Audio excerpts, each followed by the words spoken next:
नमस्कार दोस्तों, मैं बीएल स्वामी जयपुर राजस्थान से।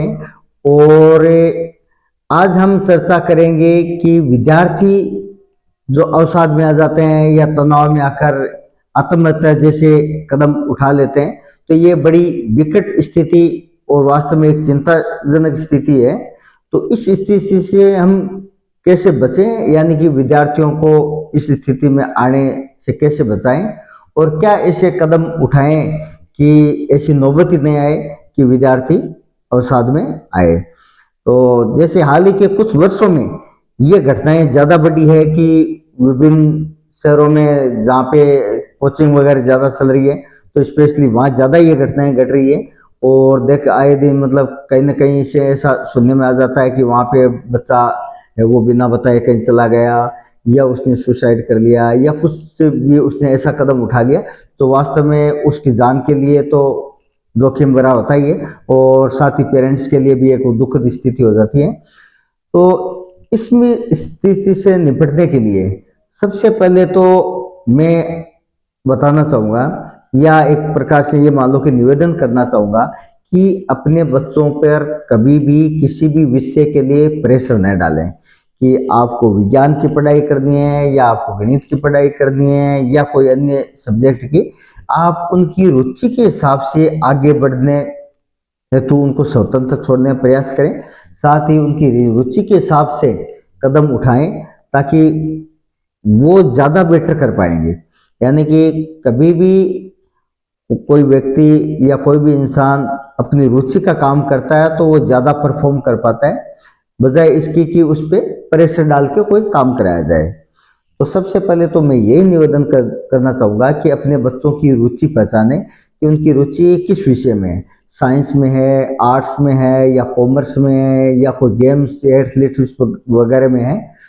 तो ऐसा नहीं है कि विज्ञान वाले बच्चे ज़्यादा सक्सेस या आगे ज़्यादा अपने करियर को स्थापित कर पाएंगे या आर्ट्स वाले ही कर पाएंगे, ऐसा कुछ भी नहीं है।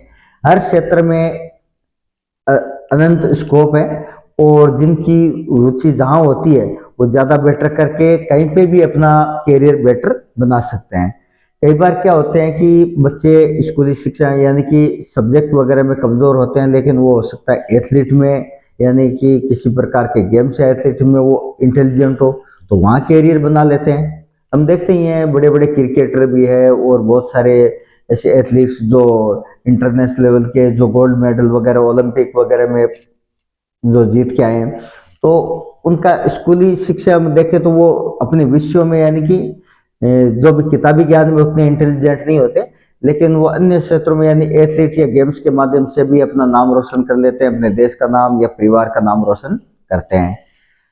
तो यही है कि अपन बच्चों की रुचि पहचाने और उनकी रुचि के हिसाब से हम सहयोग करें और उनको उसी विषय में आगे बढ़ने हेतु अपन उनका सपोर्ट करें, ताकि वो अपनी खुशी से आगे बढ़ेंगे। साथ ही उसमें वो महारत तो हासिल करेंगे ही करेंगे, साथ ही उस चीज़ से उनको खुशी भी मिलेगी, और कभी भी ऐसी स्थिति नहीं आएगी जिससे वो बच्चे अवसाद या तनाव या डिप्रेशन अपन बोल सकते हैं कि उस स्थिति में आए।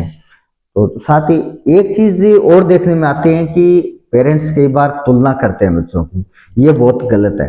कभी भी दूसरे बच्चों से तुलना नहीं करनी चाहिए कि वो फल्ला का बच्चा तो इतने नंबर लेके आया, उसका बच्चा तो ये लेके आया है, या हमारे बच्चा तो कुछ नहीं कमजोर रह गया।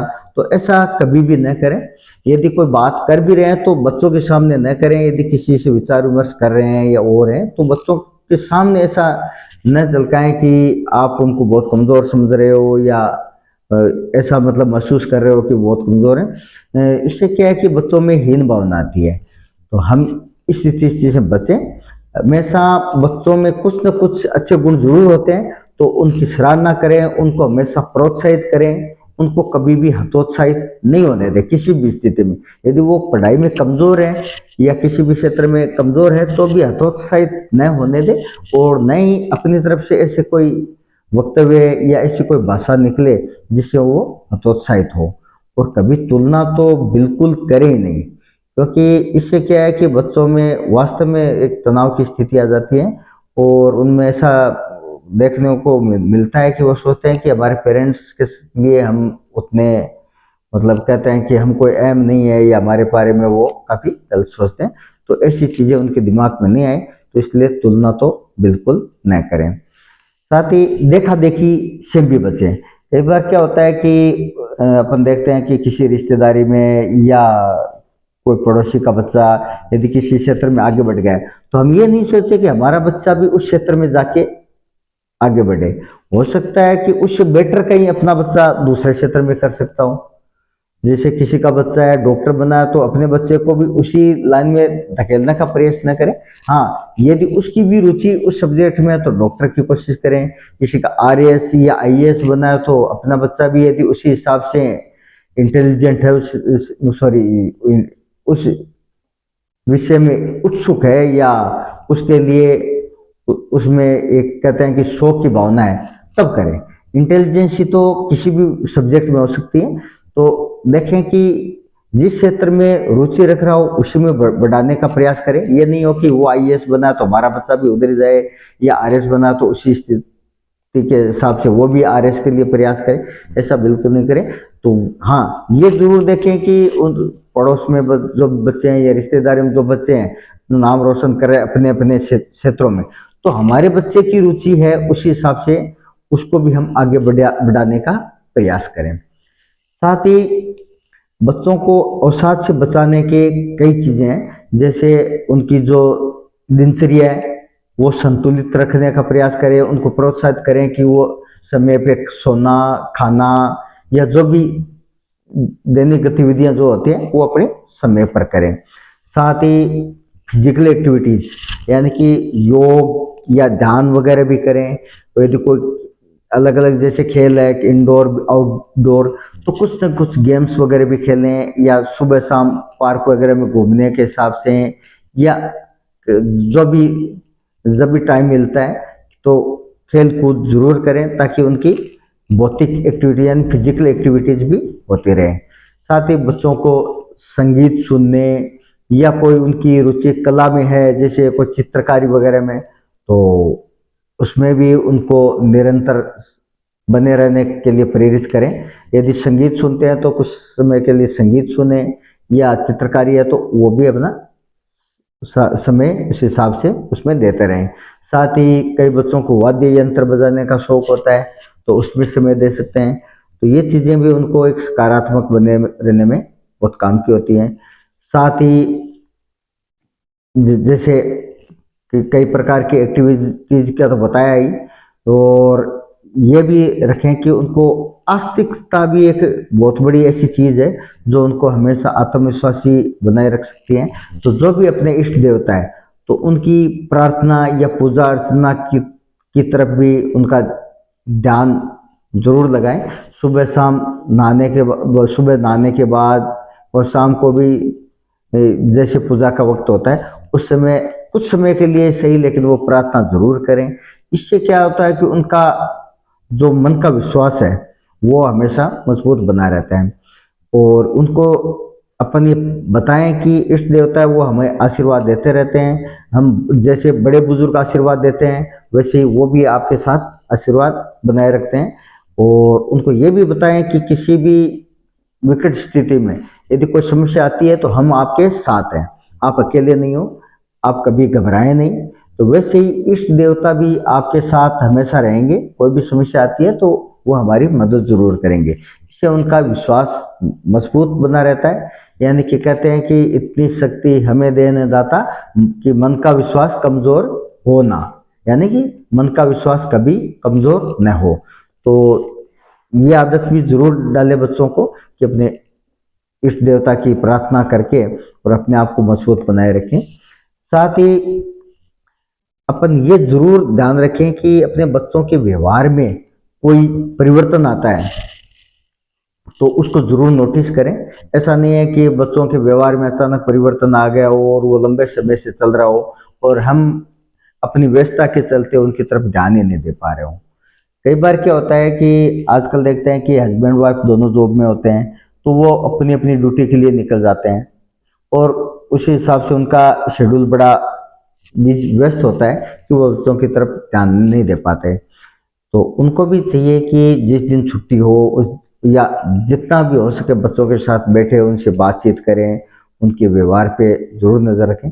और यदि कई कई बार क्या होता है कि हम उनके परिवर्तित हुए व्यवहार को नज़रअंदाज कर देते हैं, तो ये स्थिति आगे चलकर विकट बन जाती है।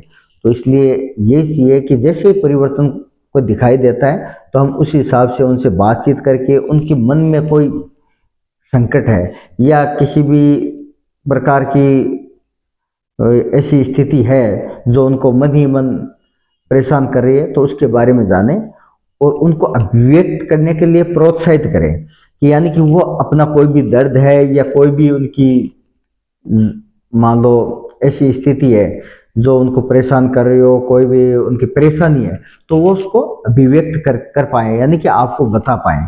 ऐसा नहीं हो कि वो मन ही मन घूट रहे हो और आपको बता नहीं पा रहे हो। तो उनको अभिव्यक्ति की आदत डालें। और साथ ही यदि आपको लगता है कि वो समस्या आपको नहीं बता पा रहे हैं या उस स्थिति से आप निपट नहीं पा रहे हैं, तो मनोवैज्ञानिक से समय पर सलाह लें। और इससे क्या है कि जैसे मनोवैज्ञानिक या कर लें साइकोलॉजिस्ट है, वो उनकी स्थिति को जानकर उचित परामर्श दे सकते हैं, ताकि हम समय पर अपने बच्चे का ख्याल रख सकें या ध्यान रख सकें। और यदि उसको किसी भी प्रकार के इलाज की आवश्यकता है तो हमें उसको समय पर दिलवा सकें। साथ ही एक स्थिति और होती है एग्जाम फोबिया। एग्जाम फोबिया के कारण भी बच्चे डिप्रेशन में आते हैं, यानी तनाव या अवसाद में आ जाते हैं। ये क्या होता है कि जब भी एग्जाम आती है तो बच्चों को मन में डर रहता है कि कहीं मैं पास कर पाऊंगा या अच्छे मार्क्स ला पाऊंगा नहीं ला पाऊंगा, या मेरे साथ वालों से मेरे मार्क्स कहीं कम तो नहीं आ जाएंगे। तो इससे बचाने के लिए भी हम क्या है कि उनको हमेशा एक तो उनका जो रूटीन है, जो डेली रूटीन है, दिनचर्या है, वो सही बनाए रखने में सहायता करें। उनको बताते रहें कि आप समय पे खाना खाएं, समय पे सोएं, और हम उसमें सहायता भी करें। यानी कि यदि घर पे बच्चे रह रहे हैं तो उनको समय पे खाना वगैरह बना के दें। सोने के लिए भी उनको टाइम पे प्रेरित करें, जैसे रात को 10 साढ़े 10 के लगभग उनको सोने के लिए प्रेरित करें। हाँ, सुबह 4 या 5 बजे वो जल्दी उठ के पढ़ सकते हैं। तो early to bed early to rise, ये हैबिट भी बच्चे को एक स्वस्थ यानी उसको मानसिक व शारीरिक स्वास्थ्य के लिए अच्छा एक माहौल देता है। तो इसका भी हम ध्यान रखें। साथ ही दिनचर्या का आपको बता ही दिया, साथ ही जो खाने पीने का वो भी ख्याल रखें। और हमेशा उनकी कोई ना कोई अच्छी चीज़ है, उस जो भी उनमें अच्छाई है उसको प्रोत्साहित करें। साथ ही एग्जाम फोबिया से बचाने के लिए हम ये भी बोल सकते हैं कि देखो, एग्जाम जनरल एक रूटीन है, अपनी पढ़ाई का ही एक हिस्सा है। ये कोई विशेष ऐसी स्थिति नहीं है जिससे अपन डरें। कोई बात नहीं, अपन प्रयास करें कि आप अच्छे नंबर लाओ, लेकिन आपको इतने घबराने की जरूरत भी नहीं है कि नंबर आएंगे नहीं, नंबर जरूर अच्छे आ जाएंगे, कोई इश्यू नहीं है। और ऐसा नहीं है कि कभी कोई नंबर अच्छे नहीं आए तो भी आगे जिंदगी में वो आगे बढ़ नहीं पाए, ऐसा कभी नहीं होता है। कई बार क्या होता है कि 3rd डिवीजन से पास स्टूडेंट भी जीवन में इतना कुछ करते हैं कि वो मेरिट में आए हुए बच्चे भी नहीं कर पाते हैं। तो ऐसा करके हम एग्जाम फोबिया से भी बचा सकते हैं। हाँ, हमारे बच्चों को हमेशा प्रोत्साहित करें कि वो अच्छे नंबरों के लिए प्रयासरत रहें, लेकिन ऐसा नहीं हो कि वो तनाव या अवसाद में आ जाए। तो एग्जाम फोबिया से बचाने के भी ये तरीके हैं। और ख़ास तौर से एग्ज़ाम फोबिया यही है कि एग्ज़ाम के समय में बच्चों को एक डर रहता है कि हमारे नंबर कितने आ पाएंगे या क्या है। तो उसमें जो अवसाद या तनाव की जो स्थिति होती है उसी को एग्ज़ाम फोबिया बोलते हैं। आगे मैं बताना चाहूँगा जैसे कि कंपटीशन के जो दौर में क्या है कि बच्चों को कई बार क्या कोचिंग के माहौल से या जो भी आसपास का माहौल जैसा होता है, भागदौड़ का मान लो, या आपसी जो प्रतिस्पर्धा का माहौल है, उसमें भी बच्चे कई बार सोचते हैं कि कहीं मेरा नंबर नहीं आया, बगल वाले का आ गया या मेरे साथ वाले का आ गया तो घर वाले मुझे हीन भावना से देखेंगे, या समाज में या परिवार में या मोहल्ले में मेरे जो भी है एक अच्छी इमेज नहीं रहेगी, बेइज्जती हो जाएगी। तो ये वास्तव में बड़ी विकट स्थिति है। तो इसके लिए बच्चों को हमेशा बोलें कि आप जिस भी कंपटीशन एग्जाम की तैयारी कर रहे हैं तो करें, लेकिन ये नहीं है कि वही एग्जाम एक ऐसी है जो आपके करियर को निकाल सकती है। उसके अलावा भी बहुत से ऐसे क्षेत्र हैं जहां आप अपना करियर बना सकते हो। हाँ, जिस उद्देश्य से आप तैयारी कर रहे हो, जैसे कोई नीट की कर रहा हो, कोई जेई की कर रहा हो, आईआईटी के लिए कर रहे हैं, तो उस उद्देश्य के हिसाब से वो मेहनत जरूर करें, लेकिन ये भी ध्यान में रखें कि सब कुछ वही नहीं है। आपके पास बहुत कुछ ऐसा है जो आप यदि उस क्षेत्र में नहीं भी जा पाते हो तो दूसरे क्षेत्रों में भी आप अपना नाम रोशन कर सकते हो, घर वालों का नाम रोशन कर सकते हो, अपना जीवन बेहतर बना सकते हो, अच्छा करियर बना सकते हो, देश का नाम रोशन कर सकते हो। बहुत सारी चीजें ऐसी हैं। तो हर विद्यार्थी को ये जरूर, या अपने बच्चों को ये जरूर बताएं कि आप जिस भी स्थिति में होते हो तो उस स्थिति में भी आपके पास बहुत कुछ ऐसा होता है जो लाखों करोड़ों के पास नहीं भी होता है। यानी कि आप जितने इंटेलिजेंट होते हो वो इंटेलिजेंसी भी आपकी कहीं ना कहीं इतनी उपयुक्त या उपयोगी साबित हो सकती है जो आपको अपना करियर बेहतर बनाने में सहायता कर सकती है, और बखूबी वो आपका करियर बेहतर बना सकती है। तो हमेशा यही प्रयास करें कि अपने बच्चे कभी भी डिप्रेशन में ना आए, तनावग्रस्त ना हो, अवसाद में ना आए, और कभी भी उनकी स्थिति ऐसी आती है, यदि आते हैं तो उनको नज़रअंदाज न करें और हमेशा प्रोत्साहित करते रहें, लेकिन कभी भी ऐसा न करें कि वो अपने आप में तनावग्रस्त हो जाएं। तो अपन खुद भी ख्याल रखें, साथ ही बच्चों को भी प्रोत्साहित करें। तो इन्हीं बातों के साथ मैं आपसे गुजारिश करूंगा कि मैंने जो भी बातें बताई है उस पर भी गौर करेंगे, आप भी बखूबी जानते हैं। और ऐसी अच्छी जानकारियों के साथ आगे फिर किसी वीडियो में मिलेंगे। धन्यवाद।